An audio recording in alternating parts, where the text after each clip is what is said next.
Good evening and welcome to another episode of the Unstoppable Overcomers. I'm your host, Dorothy Odell, for this evening, and I have this distinct pleasure of bringing Derrick Boles to the stage. Welcome, sir. Hey, how are you doing? Great.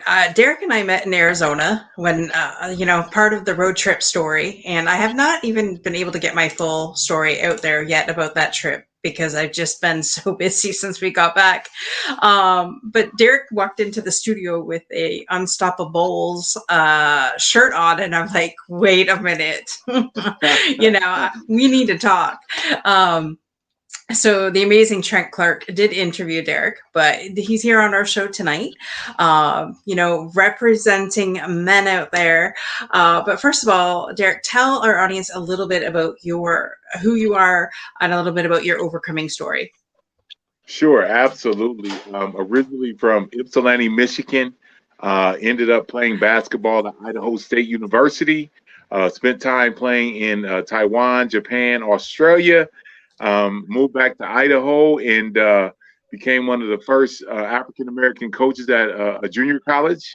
And then I played as a coach as the Idaho Stampede, which is in the NBA D League. And so that gives you a little bit of background on me. Gives you a little bit of background. Perfect. Thank you so much. And so, what would you say that you've had to overcome to date to get to where you're at today? Man, I mean, I've overcome a number of challenges. Not just weight. I ended up gaining a lot of weight, so I was 390 pounds. Okay, so I want you to think about that. I'm 270 right now, so that gives you a little bit of challenge on how difficult it is to lose weight. But when I gained that weight, I got extremely sick, like really, really sick. Right. And from ended up having a brain aneurysm, which is a pretty big deal if you know anything about having a brain aneurysm.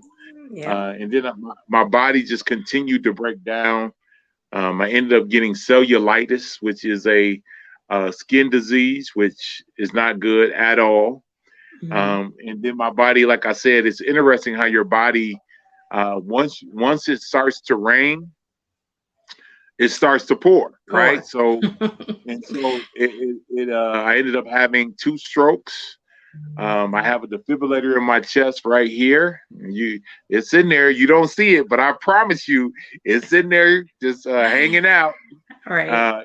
Ended up having 2 heart surgeries, and then I had back surgery, and then I had blood clots and COVID-19. Like I'd have been through the whole gamut, Right.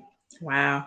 And in those moments of going through that, I know that one of your biggest mentors is Coach Garland. And I know that you said to him, like in talking to some of the off air, he really said, I'm glad you're taking care of yourself. But in those moments, like what were some of the struggles, when you were going through all those things that you had to endure? That's a great question. I mean, obviously, people don't really want to talk about, when you're in the hospital on multiple occasions, and one of the questions that always pops into your mind is, are you going to survive what you're going through right now? Okay, and that's a pretty big deal. And for me, being in the hospital on so many occasions, one of the things that people don't talk about, which I think needs to be brought to the forefront, is having suicide ideology, right? And people don't want to talk about it because, especially in the Black community, I'm a brother. I'm all Black. I know you see that. I think sometimes in the Black community, people they pretty much outcast you, if that makes sense. Nobody wants to talk to you.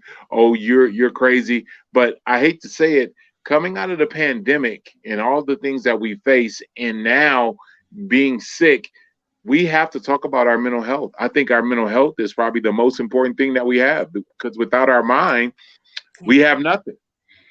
Absolutely, Derek. And actually, that's one thing. After you got done your interview with Trent, and we started talking about, the whole men's vulnerability issue and the weight that men feel nowadays. And not to say that women don't feel that, but you are about the fifth guy that's come to me and said, I would love to use your platform to talk about this.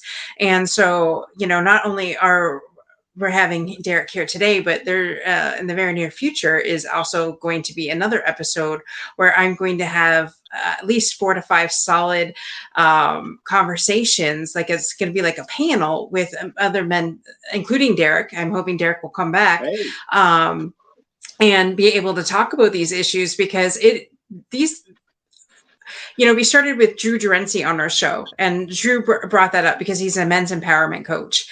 And I guess, I thought about this because, as a woman going through depression and anxiety and feeling extremely isolated during the pandemic, because here in Canada, we were not allowed to leave our house unless you went to the grocery store or to work. And we did that for almost a year.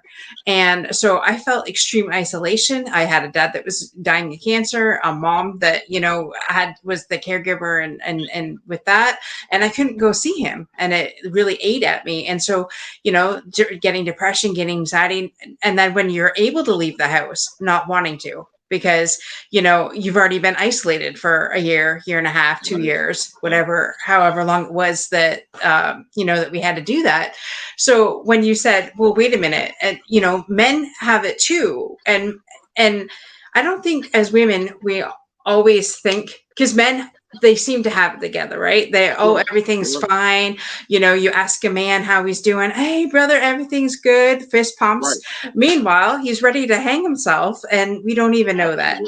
Absolutely. Absolutely. Absolutely. And I love that we're having this type of a conversation because it's powerful. And I think people who tune into this to the show, they're gonna understand. And I want to make sure I share this because um I know from my experience, from me having suicidal ideation, that 700,000 men commit suicide every year. That's 60,000 a month. That's 2,000 a week. That's every 4 seconds. 3 out of 4 people who are men commit suicide. So give you a little idea: 1, 2, 3, 4. Somebody just committed suicide. And that's Yeah. how big of a deal it is. And nobody wants to talk about it because on the other side of that, and everything you just said, men, we act like we got it all together. But let's be real. That's partly how we were raised. That's partly how people conditioned us. That's partly how our society has contributed to us having all the solutions. I'm going to be very transparent. I don't care what anybody says. I don't have it together. I can't speak for all the men that are in my circle, but I know I don't have it together. So Right. we need to honor how important mental health is, to be totally honest. Exactly. And I'm no stranger to suicide, the talk, the walk, the whatever. My uncle took his life Christmas Day 24 years ago. Mm, And so mm, that forever has been in my mind. When I was in high school, the captain of the football blew his head off. mm. Somebody I was dating years and years ago, his niece took her life at the age of 15. So, I Wow. mean, so that's 3 around me, and I'm Right. 46, like my immediate around me, and that's not to say that with doing what I do, working with veterans and things like that, like constantly I get, oh, here's another one, here's another one. A guy that we're working with on our board, he works for the fire department in Florida, and 2 were committed suicide in 1 month. I think Wow. that was in January, February. So it's brutal, and we really need to end this. We need to end the stigma around it. We need to get our men help. We want men to rise up and be men, but yet are we allowing them to be men? And are we Wow. allowing them the graciousness to do that? I don't know about you, but I am the type of person that, I give everybody the space that they need and see them where they're at, where that's not true for everybody, right? They just think, oh, he's just a guy. Well, that's, guys have bad days too. And as a woman, giving my husband grace, giving the guys that I'm surrounded with grace to say, okay, they may have had a moment where it really wasn't appreciated what was said or done, but you got to give them grace, just like we would expect them to give us grace, right? And being in that moment, like when we talked before, a guy is supposed to be the head of the household. Well, what does that all entail? And how much pressure do we put on our husbands and our spouses? And women too, because we feel the pressure too, a different size, and each household's different. So we can't just say that the men's the head of the household in every situation, because that's not the case. So share with us a little bit about that journey, and some tips or something that you would have on that, or the men's side of what I just said. Well, I mean, obviously, I have a number of thoughts, a number of ideas. I just think, first and foremost, I do appreciate having grace, right? People don't understand, like, especially when people make mistakes. Nobody's perfect. So and this is what makes me laugh. Everybody who thinks they're perfect is lying to themselves. That means that, back in the day, I'm gonna refer to a book that everybody knows about, the Bible. Okay, when you think about the Bible, back in the day, if somebody made a mistake or did something like that, they would get stoned. They would die. Like, people would get stones and kill them. Right. And we have to understand, if you don't have the answers, and if you don't have the solutions, and if you're not perfect, we need to be able to have grace for each other.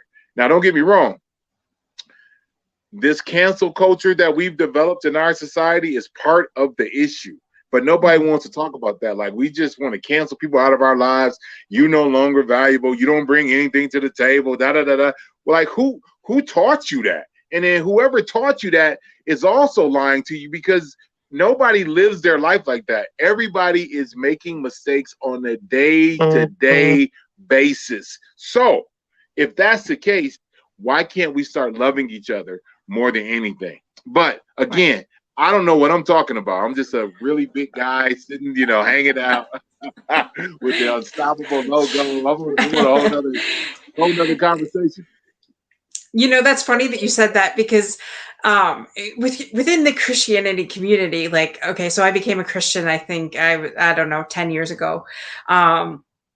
And really developed myself in the church, and really had a bunch of people come around me.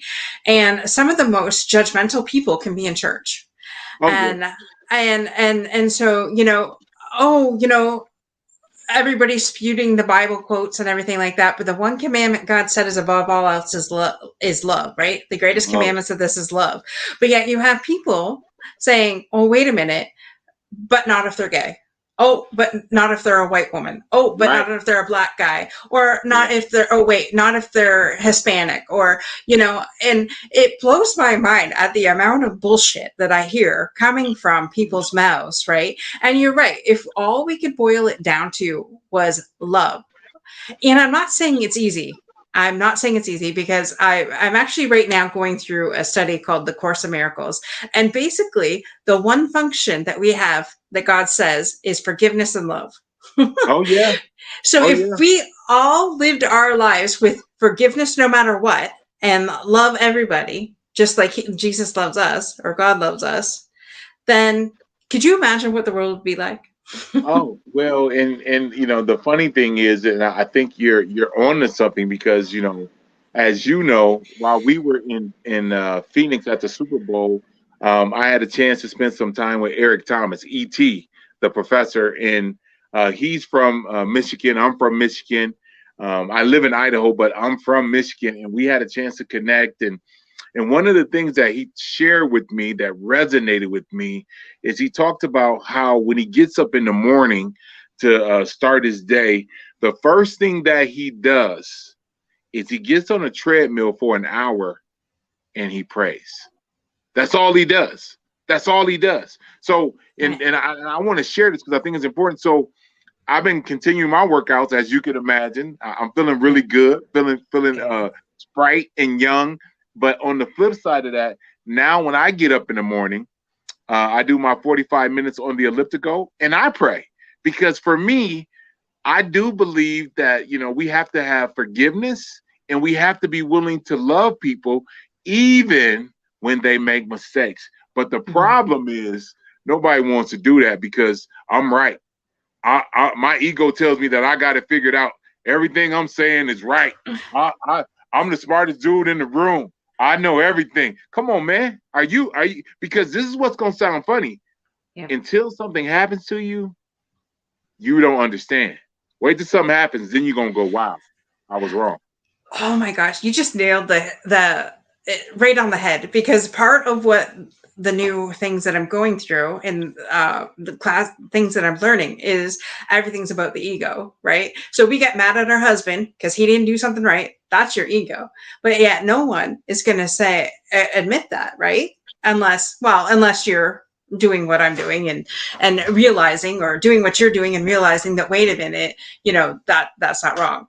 Or that's not right. I mean, so you're right. Ego plays a big part in everything. And I didn't realize until someone said to me, do you realize that you always have to be right? I'm like, no, I don't. Right? So I'm Right. arguing with them right at the beginning, right? But from somebody who has struggled with PTSD pretty much their entire life, and somebody who has been mentally and verbally abused, the first thing you want to do is, explain yourself. And that was my biggest thing. I was like, I could explain myself till I'm blue in the face, and that's part of one of the side effects, or whatever you want to call it, of PTSD, right? Sure. So I never realized that, and so then I'm like, okay, well, I don't need to be right, because I'm married to an amazing guy, and he thinks he has to be right, and so I'm just like, you know what? It doesn't matter. But at the end of the day, does it matter who's right or wrong? It doesn't. Right. All that Right. matters is that, let's move on from that. Like, what did we learn, and let's move on. And Right. and I think if people just adopted that mentality, no, you don't have to always be right. And at the end of the day, who cares who's right or wrong?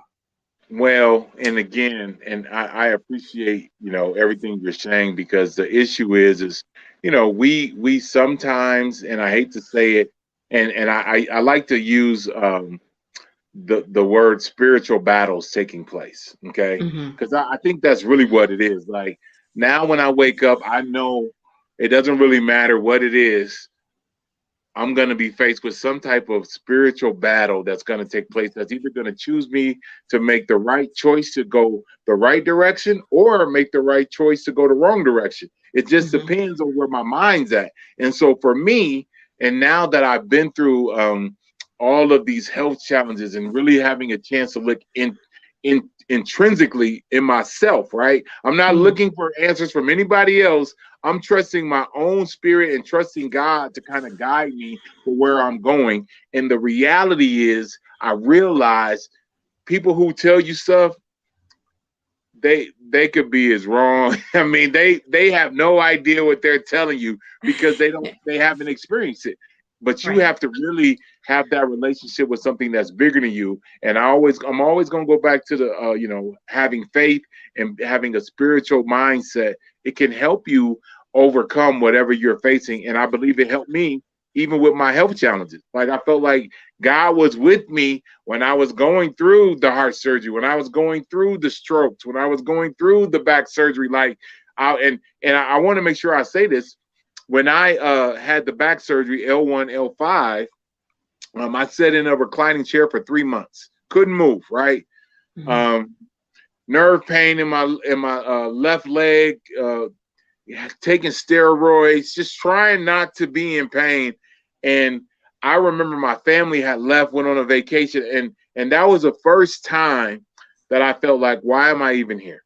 Right? I had those ideas and thoughts, and I remember, and I want to make sure I share this because I think this is important for people to hear. Mm-hmm. Um, I had a little 380 gun right in my chair, and I pulled it out, put it on my lap, and I prayed to God and said, "Is this how my story ends?" Wow. And as God, as He does, He pretty much said, "What are you talking about? Like I got so much more for you. You have no idea what I have planned for you, but Mm-hmm. don't end it now." And so that was big for me because I really felt like that relationship was solidified in a time where I needed it to be solidified. right? I needed it to happen because I was so down on myself that I really Mhm. didn't care about much. Right. And thank you for sharing that, because that took something to even say that, Sure. and I believe all of us at one point have had a point where we've had that thought, right? I know for myself, going through some of the things that I did, I thought, okay, life would be a lot better if I wasn't here. And then, thank God for small things, because my brother gave me two incredible, handsome nephews. And I looked at my nephews, and this was back when they were young. I took them to go get their pictures taken. Back then, Walmart was doing pictures. I don't know if they still do everywhere, but I took them for a sitting. And every time I would have that thought that, I could do, I life, they would be better off without me. I would take that picture out and I would go, nope, because I knew what it was like when my uncle did that to me. Right Right. now, he didn't do it to me. I mean, he wanted to end his pain, and I get it. But in the back of my mind, I always had that. So whenever I felt that I wanted to give up, I would bring, if I didn't have the picture with me, which I still have it, it's in my office somewhere. It's in a drawer somewhere, actually. I would mentally bring that to the forefront of my mind. So whatever you need to do, obviously praying to God should be the first answer, but Yeah. whatever you Yeah. need to do to get you past that moment, because of one insane moment, don't end it on one thing, right? Like, because those things are final. You can never get those Oh moments back yeah. if you act Oh on it. yeah. Right. So if somebody's listening right now and you're going through those dark times, don't give up, because I promise you, God has got something for you. And it's probably not even what you expected. Because if you asked me 2 years ago if I thought that I would be having this show and speaking with Derrick about this, I would have told you were crazy. Like, totally Yeah. crazy.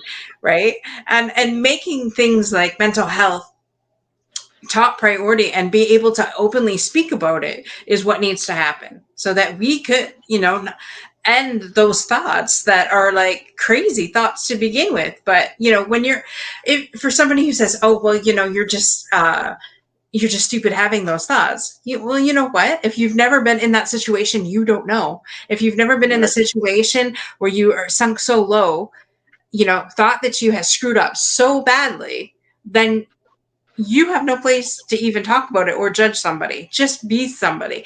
Half the time, people just want to be heard. Absolutely. Absolutely. Well, and part of that is when you feel isolated, right? I want to make sure I say that when you feel isolated and people really aren't paying attention to you and nobody's giving you their ear, and you start questioning, okay, would it be better if I'm not around? And the reality is, and and I want to say this because I think it's super important. One of my mentors is Dale Brown from LSU, Hall of Fame coach, and he tells me all the time, he says, Derrick, God doesn't make mistakes. So I want you to think about that for a second.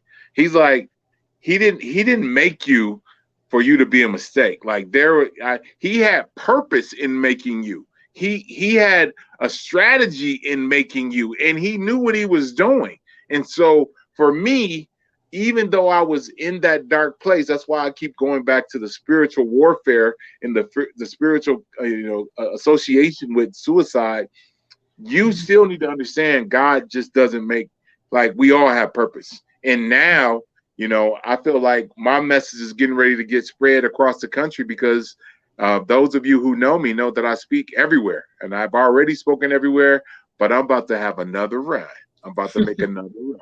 Yeah, I sure Yeah. am. That's wonderful there. And a lot of people don't even realize that it is a spiritual warfare. I didn't even realize that existed until like within the last 10 years. I didn't realize that, yes, there is the realm of which we live in, but there's also like a spiritual realm that is like constantly on the go. And for those of people that don't even realize that, like, how do you get them to understand that? Well, I think it's twofold. I mean, obviously, I always think to myself, even when you see people who have bad attitudes, right? People giving you the finger when they drive and people giving you crazy faces. Part of that, and they don't realize it, is it's not really them. It's not really them. It's something that is going into their soul, into their spirit, into their body that's making them be a jerk. That's really what it is. But Mhm. nobody wants to talk about it because the irony is, and I want to bring this into the conversation, we have dumb down the relationship of something bigger than us. We've taken God out of the equation. We've taken God off the dollar. We taken them out of the schools. We've taken them out of everything. And so, and then here's the irony. And then all of the religions that are out there are competing, trying to say that they have the right answer. Come on, man. I mean, I think we're making it so much harder than it really is. Than it really is. Absolutely. Sorry, I get Absolutely. fired. I get fired up. You can tell, huh? I can get going. No, I love that you said that. And basically what this summer has summarized in the almost half hour that we've been on here is definitely, love, grace, and forgiveness is basically what it boils down to.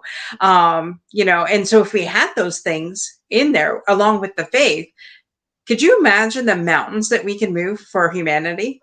Oh, absolutely, absolutely. And and so some of the stuff that we're, and I hate to say it, we still live in this time where it's all about resources and money and how your car looks in your house and how are you living your life, and all that stuff is good, but that's not really what helps people.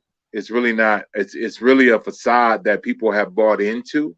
because um, unfortunately they don't have anything else to buy into. But I will say this, um, you know, just take some time. I know it's going to sound crazy, and this is just my recommendation. This is just me. I don't know what I'm talking about yet again.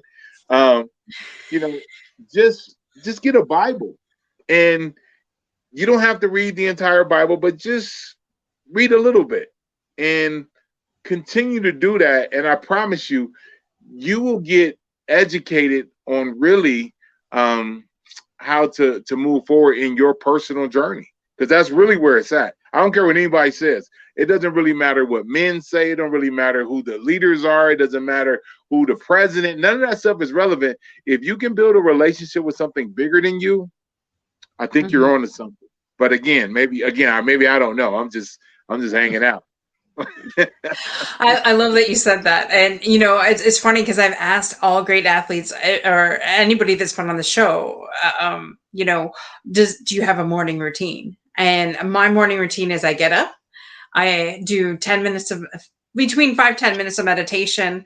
I now do my A Course in Miracles work that I got to do. Well, not got to, that I get to do. Yeah, And yeah, do 5 things that I'm grateful for before I even start my day. I do that 7 days a week before I even get in touch with my family. Because if I'm in tune with God and with what He wants, my life is like 100 times better. There are days that, I'm not going to say that I've missed it or, started my day differently, but then I always know those days that happens because it's like, it's a different day.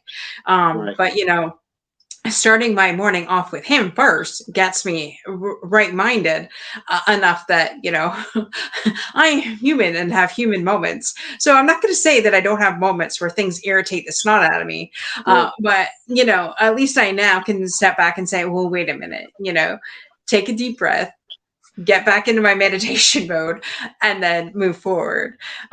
So what is your morning routine like? no, that's a great question, and I'm gonna show you because it's on my hat. So this is the Unstoppable logo right there. That's my little cross that I be using. And so whenever you see that, there's reasons behind it. Um, but you can already see, obviously, I meditate. You can see that. Mhm. I'm just like you. I wanna make sure that I'm putting positive thoughts into my mind before I even get out of the bed. So when Yeah. you meditate, I don't think people really understand.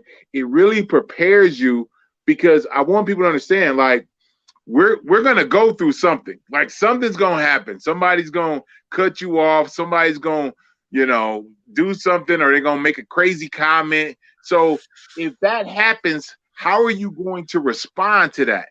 Mhm. That's the other thing. And then the next thing you see, I'm trying to make sure you can see the hat, is you see I pray. I pray and then you see the bicep right there. That's me on the elliptical for 45 minutes praying and then lifting a little bit of weights. And then the funny thing is, under the bicep is the heart, because I want to love people, and people who know me know that I love people. I just appreciate people, because we all have gifts that God has already given us, but sometimes we don't have the courage to step into it. Absolutely. Sorry. No, I love that. I love that. The courage to step in. And okay, so that's funny that you said that, because we can have all these dreams and aspirations, but if we don't have the courage to take action, you can dream and meditate all day long, but if you don't have the courage and take action on those dreams, they're never going to come true. And I love that you said that, Well, because yeah. well, No, I, go I ahead. just want to add. I want to add. Now you got me fired up. You got my heart pounded. Um, So as you know, I've been working on my podcast. I'm slowly building it. I'm excited. I partnered with Mike Garland from Michigan State, and we changed our name to Courageous Conversations Powered by Unstoppable, because we believe that once we, start reaching out to the world, start reaching out to people who've never heard of us or what we've done or some of our accomplishments, we think we can impact the entire world, and not just the entire world. I'm talking about not just athletics. I'm not talking about anything other than life. Like, we're talking about politics, um, being an entrepreneur, understanding how to be successful, understanding how to move forward, understanding how to change our mindset, understanding how to overcome adversity, understanding how to deal with health challenges. Like, the guest we're going to have is going to be unbelievable. I'm going to be quiet. I'm going to just let it ride. I'm going to let it ride. I love that. I love that. And congratulations on that. That is a huge undertaking. I get it. I know. We've been doing that for almost 2 years now. And so it is an undertaking, but good for you for saying, okay, wait a minute, I'm going to step into, um, my action and take action and step into the calling that God has given me. Because, not everybody can do that. So kudos to you for doing that.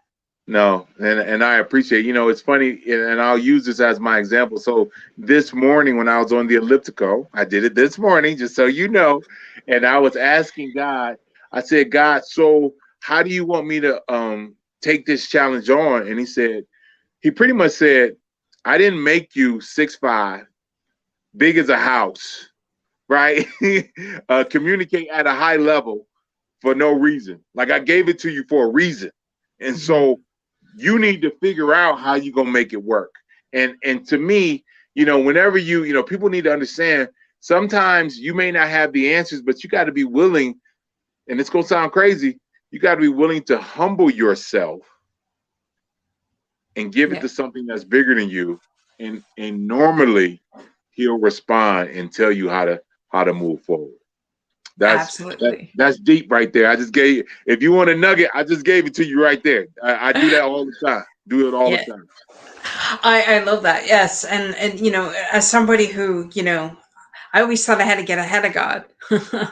Crazy, right? I know I'm the only one in the world that has done that. Trust me.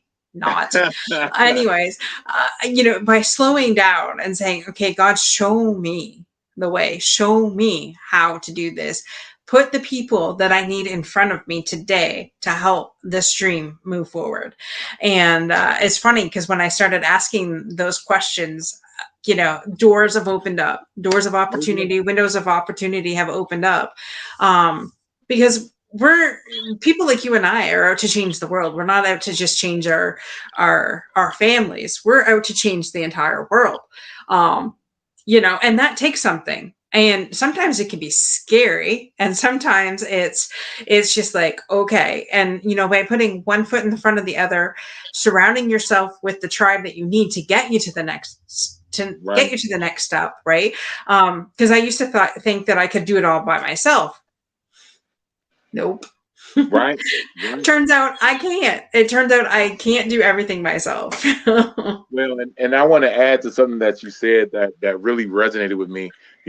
I think the thing that really, stood out is we need to make sure we have the right people around us to Mhm. help us move forward. Not people who are secretly wanting you to fail, not people who are jealous, not people who have different intents. Like, you got to have people who are concerned and invested, invested with you. So that Mhm. way you don't ever have to be like, wait a minute, what you said or how you carried yourself or how you communicated, that's not a representation of me. And so you want to make sure that whatever they say represents you at the same time. Does that make sense? Absolutely. And Absolutely. I don't think Yes. people understand, like, you gotta, if people are rolling with you, they gotta roll with you. They can't get off when things don't look good. They still gotta be down. Yeah. So that's a little bit of that Detroit that's showing his face right now. No, I love that. And, so many people just want to jump ship when things get tough, right? Right. And just really digging down, and it's just like, yeah, there have been several times that I've wanted to quit this, thinking, where the heck is this going? But yet still digging down and thinking, no, God, put this on my heart to do. So we're just taking the next step of action and finding those people. It's not always easy, that won't let you give up on, number one, yourself, your dream, or themselves. Well, and the irony is, which I think is powerful, is, I think sometimes, we try to pretend like we have the right people around us, but I'm gonna go back to what I said, what I do in the morning. You got to refer to something bigger than you to give you clarity. Okay, I'm Mm. giving you a deep word right now. You got to have clarity before you allow them to be around your energy and around what you're getting ready to bring to the world. And that is the biggest challenge, is being able to know who and who's in, who's not in. Like, those things are challenging. Those things are very challenging. That is true.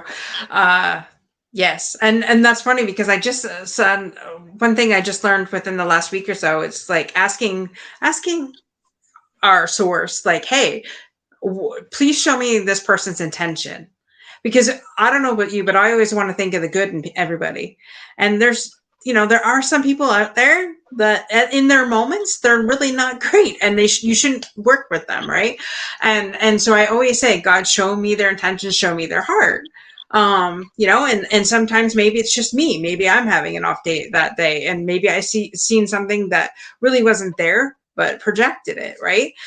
So I think it's wise counsel to say that, Oh yeah. and then, and I mean, we're all human, and I'm sure we've all had people in our lives that have taken advantage of us at one time or another. Sure, sure. And just giving people, number one, the grace when that happens, and number two, just learn from that. Well, You and know, and that's the thing that, especially with me in my times of life, death, making it, overcoming, dealing with adversity. I realized, either you get a lesson or it's a blessing. One of the two. So one for of the other. me, yeah, you're either gonna get the lesson and you're gonna learn from it and go, okay, I learned something very important, or it's gonna be a blessing and you're gonna continue to move towards your vision and your goal and whatever you have on your agenda. Absolutely. I absolutely love that. And you're right. I always say there's no mistakes in life. It's either a lesson or a blessing, one or the other. Yep, absolutely. Absolutely. So, Derek, what is it, besides the podcast that you're putting out there? What things are you in the future here for you and Unstoppables? Yeah. Yeah, no, I love that question. So, I'm gonna be actually going to Vegas to present an award to Work Done, coming up June 2nd through the 4th. I'm gonna be writing a book called The Rebound, which I think you guys are gonna enjoy. It's really gonna allow you to um, take a look at some of the secrets that I used to overcome when I was going through everything that I shared with you guys earlier on this show. And then more than anything, I'm about to start speaking all over. I got a number of opportunities coming up in Maryland and Florida, and some good things happening. And so I want to make sure, if possible, and I want to make sure I get your permission, I Yeah. want to get people to be able to tune in to the podcast. And Yeah. so we have it on YouTube under Derrick Boles 760. We posted on LinkedIn under Derrick Boles Unstoppable. We posted on Facebook, Derrick Boles Unstoppable, Instagram, Derrick Boles Unstoppable, and TikTok, Unstoppable by itself. So we're putting it out everywhere because we believe that at some point somebody's gonna go, I think they got some stuff we need to be thinking about and thinking about adding it into their repertoire and what they do. Right. Right. I love that. And you're right. The more places you are, the more easier it is to be seen and heard. Right. And you never know. This show, once it's out there forever. So who knows? Maybe 10, 15 years down the road, someone sees this episode and it saved their life, right?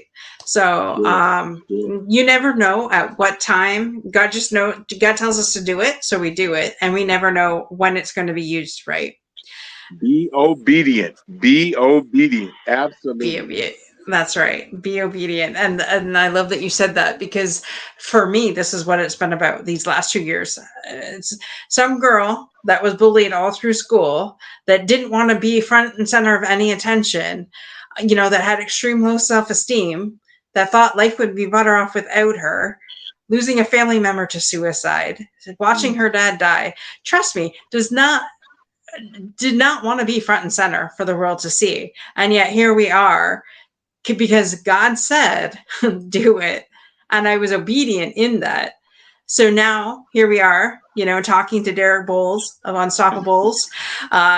We have our own Roku channel. We're taking this one step further. Like each step is a step that God has told us to do. And I think just being obedient opens doors, right? And just really focusing on what's important. And that's, making sure that people be seen, heard, appreciated, and that we share our story, because each person's story connects us with somebody else. Because we may have similar stories, but how I tell my story and how you tell your story are completely different. Absolutely. And not only that, I love that the more we realize that it's not about anything other than what we bring to the table, because people don't understand this. And I know it's going to sound crazy. So even though I share with you my health challenges and everything that I've overcome, at some point I'm going to die. So if I'm going to die, right, and I know that's going to happen, what will my legacy be? What would I have brought to the table to make people go, man, he was a good dude? And so some of this other stuff that everybody's engaged in or excited about, or I'm doing this and doing that, and the filters and whatever it is, like how about loving, having grace, and having forgiveness? That's deep. That is deep.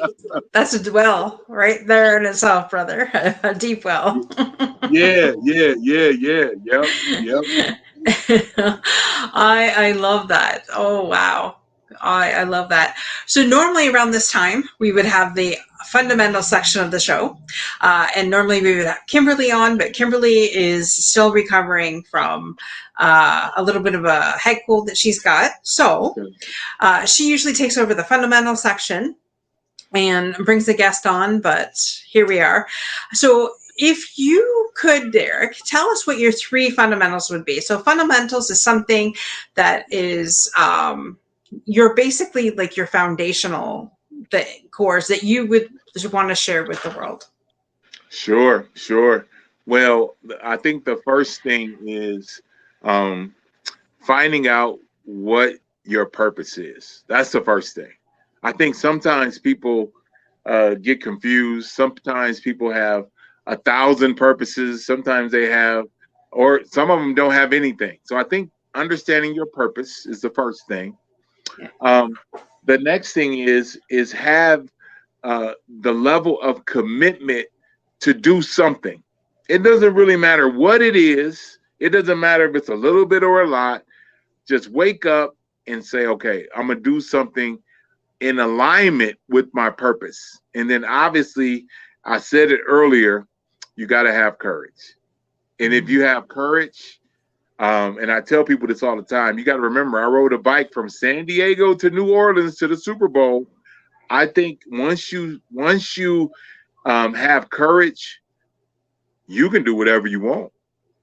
You can do whatever you want. It just depends on how much you're committed and you know, and if you have your purpose and how much your purpose is in alignment with what God's calling you to do. Ooh, yes. Yes. That's deep Calling right you there. to I'm do. sorry. That is I'm deep. so That is silly. deep. That is deep. I love that. Yes, because we could take our way or we could take God's highway. So, and I believe His highway is better than our way. So, Absolutely. Absolutely. and He gets it So there quicker. yeah, well, and the funny thing is he takes away some of the obstacles that we'll face. But if we try to do it our way, man, we're gonna run into a bunch of extra obstacles that we didn't even know we were gonna face. So how about just listening to something that's bigger than all of us, right? Um, Absolutely. but I'm just first I want to say I'm just very thankful, Dorothy. I just appreciate you. I appreciate our connection at the Super Bowl. I appreciate our time, and I appreciate continuing to work with you. There's no telling what's going to happen. Absolutely. Absolutely. So, Derek, where's the best place that you want people to get to reach you at? Yeah, I have a website. It's www.unstoppable.com. You can go there. You can uh, get a copy of my media kit. You can see me, doing what I do, and you can buy my books. You can do all that stuff. But for me, I'm just thankful that not only that we're having this conversation, but that I'm still here, and I'm still grateful that we're getting the chance to hopefully change the world in multiple ways. Absolutely. Absolutely. Well, thank you so much for your time, Derek. We really appreciate you. I just want to give a shout out to our sponsor, Bonnie Herb with Be Oily with Bonnie. For all your doTERRA oil needs, go to www.beoilywithbonnie.com or give her a call or a text at 810-414-0929. And Derek, thanks again so much. We appreciate you. And don't forget, guys, to be unstoppable in all that you do.